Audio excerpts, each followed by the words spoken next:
Hola a todos. Hoy es la Nit Europea de la Recerca y es un evento único porque más de 300 países en toda Europa, de forma simultánea, van a permitir que sus investigadores se abran a la sociedad y les podamos explicar realmente lo que hacemos en nuestros laboratorios y en nuestros hospitales, de una forma fácil de entender. Yo soy la doctora Teresa Cobos, soy especialista de la unidad de prematuridad del Hospital Clínico de Barcelona y conjuntamente con la doctora Montse Palacio y el doctor Eduard Gatacós coordinamos un ensayo clínico que os voy a comentar en breve. Y es un ensayo que se centra en la prematuridad. ¿Qué es un bebé prematuro? Un bebé prematuro es un bebé que nace antes de la semana 37 de embarazo. La mayor parte de los bebés nacen en torno a la semana 40.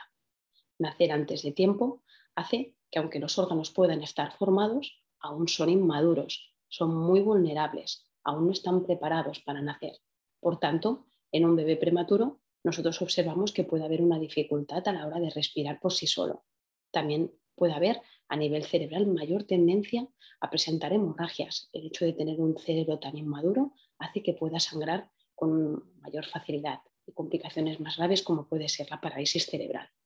A nivel intestinal también el hecho de que el intestino sea inmaduro hace que pueda desarrollar enfermedades que incluso requieran de cirugías, como la enterocolitis necrotizante. También está asociado a un mayor riesgo de ceguera. Los bebés a nivel de la retina pueden presentar complicaciones que les condicionan este problema. También hay un mayor riesgo infeccioso. Son bebés muy pequeños, muy inmaduros, que su sistema inmune, el que le defiende de la infección, aún no está bien desarrollado. Y el hecho de nacer muy pronto también hace que estos bebés tengan mayor riesgo de acabar falleciendo. No toda la prematuridad es igual.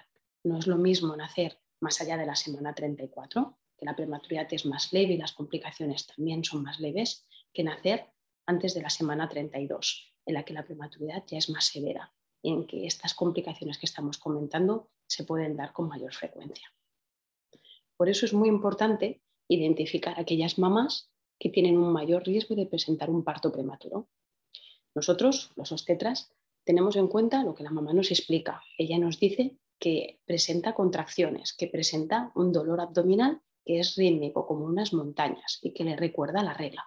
Somos capaces de poner una especie de aparatos que es el registro cardiotocográfico para poder valorar cuál es la frecuencia que tiene, la frecuencia cardíaca que tiene el bebé en ese momento. Pero también nos ayuda a poder saber las contracciones que presenta. Serían estas montañitas de aquí. Y eso nos dice si puede haber un riesgo de que la paciente presente un parto prematuro o no. E incluso podemos utilizar otras herramientas, como puede ser la longitud cervical y la medición del cuello uterino, porque las mujeres que no tienen un riesgo de parto prematuro, este cuello normalmente es largo y está cerrado. Pero en las mujeres que tienen mayor riesgo de parto prematuro, muchas veces el proceso del parto ya se ha instaurado y este cuello ya se empieza a preparar, se empieza a cortar y a dilatar. Entonces, ¿por qué es importante identificar este grupo? Porque este es el grupo que se beneficia de que nosotros ingresemos a las mamás para poder darnos tiempo de administrar una medicación que es muy importante, los corticoides. Si damos corticoides a las madres, ayudaremos a acelerar la inmadurez que presenta en esos órganos que hemos comentado, a nivel respiratorio, a nivel neurológico, también reduciremos el riesgo de que el bebé se pueda morir. Por tanto, es una medicación muy, muy, muy importante. Si pensamos que el parto es inminente, también tenemos que proteger ese cerebro que hemos dicho que es más vulnerable al sangrado, y eso lo haremos con el sulfato de magnesio. Y para inhibir estas contracciones, inhibir estas montañitas, pues podemos utilizar fármacos diferentes que lo que van a hacer es eso, parar las contracciones, y esos son los fármacos tocolíticos. ¿Cuál es el problema? Que de estas pacientes que nosotros creíamos que iban a hacer un parto prematuro, realmente solo un 10% van a acabar pariendo en 7 días. Por tanto, solo un 10% de estos bebés se van a beneficiar de toda esta estrategia que hemos comentado.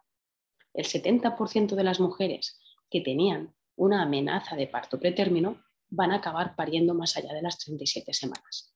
Por tanto, es un grupo que ha estado innecesariamente tratado. Y todo en la vida tiene un coste social, porque son mujeres a las que hemos alarmado, que probablemente presenten más ansiedad por el hecho de creer que van a presentar un parto pretérmino, además de que probablemente necesiten de una baja médica. Tiene un coste también médico, porque estamos administrando una medicación que no está exenta de efectos secundarios, los tocolíticos, pues dan hipotensión, producen taquicardia a la madre. El sulfato de magnesio es una medicación que también puede deprimir. Los corticoides, ya los veremos más adelante. Y además representa un coste económico, porque hemos ingresado innecesariamente a una mujer en el hospital. Le hemos dado un tratamiento que no necesitaba. Hemos provocado una baja médica que tampoco necesitaba. Y lo que comentábamos del efecto de la medicación, ¿no? Los corticoides es la medicación ideal si el bebé va a nacer prematuro, por lo que comentábamos, porque mejora todos estos parámetros relacionados con la inmadurez del prematuro. Pero ¿qué pasa si damos corticoides y al final el bebé acaba naciendo cerca del término o más allá de las 37 semanas? Pues se ha visto que las dosis repetidas de corticoides también tienen un efecto negativo. Son bebés más pequeños, más tendencia a la hipoglicemia, peor rendimiento escolar, más vulnerabilidad a problemas psiquiátricos, en la adolescencia más hipertensión y en la edad adulta más tendencia a la diabetes. Por tanto, es muy importante identificar el grupo realmente de riesgo. Y nosotros sabemos que existen muchas causas de parto prematuro, pero la más frecuente de las conocidas, la más importante, es la infección. La infección la podemos detectar si hacemos una amniocentesis, si sacamos líquido de la cavidad abdominal mediante una agujita con control ecográfico y analizamos este líquido que está en la bolsa que envuelve al bebé. Pues vemos que estas mujeres que tenían una amenaza de parto pretérmino, ese grupo que comentábamos que tenía contracciones, si les hacemos una amniocentesis a todas, habrá un 60% de estas mujeres que no tendrán ni infección en la bolsa ni tampoco ningún parámetro de inflamación. Como veis, estas pacientes es un grupo de bajo riesgo porque la probabilidad de que paran es muy baja. La latencia al parto, el número de días que tienen que pasar hasta que se produzca el parto es de 50. Por tanto, este es un grupo que probablemente no se beneficiaría de todo ese tratamiento que hemos comentado.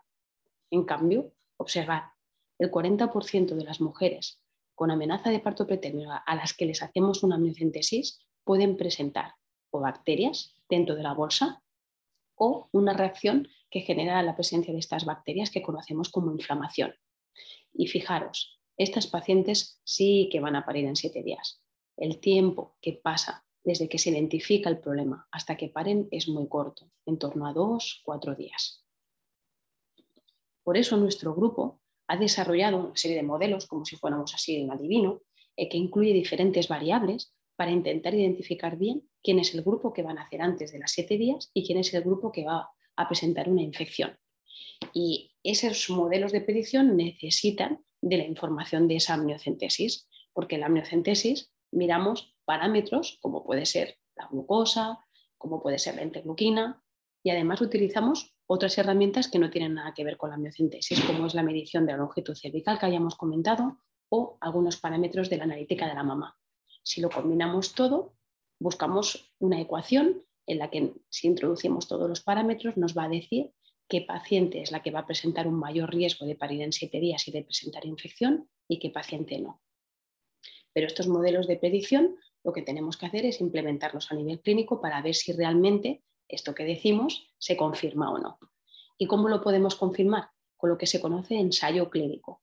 En un ensayo clínico nosotros tenemos que testar lo que creemos que es mejor, que es la intervención, que es la amniocentesis, con la práctica habitual, que es lo que comentábamos, tratar a todo el mundo de la misma manera, sin tener en cuenta la información de la amniocentesis. Y es por ello que proponemos este ensayo clínico, en la que a todas las mujeres con una amenaza de parto pretérmino, entre las 23 semanas y las 34,6 de embarazo, las vamos a dividir en 2 grupos, de forma aleatoria que conocemos, ¿no? Sin que la paciente sepa en qué grupo ha caído. Si la paciente cae en el grupo control, nosotros actuaremos como hasta ahora, tratando de forma estándar con corticoides, con tocolíticos, con sulfato de magnesio, sin tener en cuenta la realización de una amniocentesis, sin tener en cuenta la información que nos da el líquido amniótico. Pero en cambio habrá otra rama que es la de la intervención, en la que sí que haremos una amniocentesis. Y en función de esta ecuación que hemos comentado, que hemos predicho, nosotros podemos identificar a un grupo que será el de bajo riesgo, que también es el mayoritario, como hemos comentado, y si la paciente tiene poco riesgo de parir en 7 días o de presentar infección, en esta paciente vamos a limitar, vamos a reducir la dosis de corticoides la duración de los medicamentos tocolíticos que van a inhibir las contracciones y también vamos a favorecer el alta hospitalaria, porque esa paciente creemos que tiene bajo riesgo de parir. En cambio, si el resultado de la amniocentesis nos dice que hay un alto riesgo de parir en 7 días o de presentar infección, en esta paciente tenemos que hacer todos los esfuerzos que hemos comentado, los corticoides, los tocolíticos y además, como tiene riesgo de infección, también vamos a iniciar de forma precoz antibióticos. Y todo esto lo vamos a poder hacer en el momento en que la paciente ingresa, porque todos los parámetros que miramos en esta ecuación podemos tener el resultado en muy pocas horas. No hay que esperar días, sino estamos hablando de esperar horas. Es un estudio que necesitará de mucha población, de muchas mujeres embarazadas. Por tanto, no lo podemos hacer solos y por eso colaboramos con otros centros a nivel nacional, como es en el Hospital Lozano Blesa de Zaragoza, a nivel de Cataluña pues tenemos el Vallebrón, Sant Pau, Tarrasa, Partaulí, Sant Joan de Déu, en Valencia tenemos la FE, en Andalucía la Puerta del Mar y el Virgen de las Nieves, y en Madrid tenemos el 12 de octubre La Paz. Y es un estudio que lo que pretende es cambiar el manejo clínico que hacemos actualmente de las mujeres con amenaza de parto pretérmino. Si conseguimos demostrar que podemos individualizar el manejo con la información que obtenemos de la amniocentesis, realmente podremos cambiar de forma sustancial el manejo que actualmente se hace de esta complicación, que es una de las más frecuentes en la medicina materno-fetal.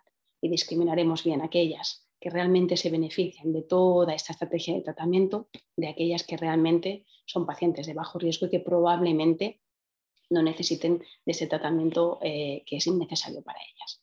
Muchas gracias.